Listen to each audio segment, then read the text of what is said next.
Welcome to the installation guide for Fishbone Offroad's entry guards for Jeep's 2020 to current JT Gladiator. Step 1.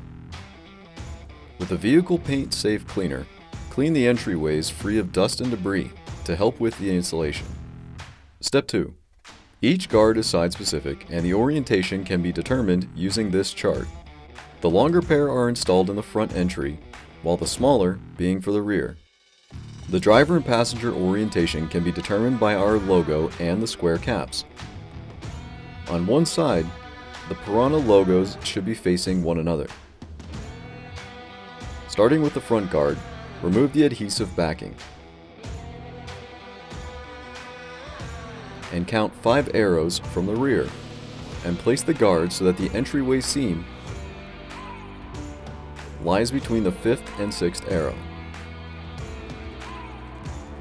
Press down firmly and repeat on the opposite side. Step 3.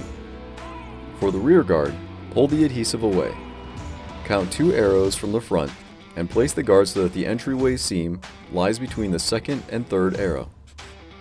Press down firmly and repeat on the opposite side, and you're done.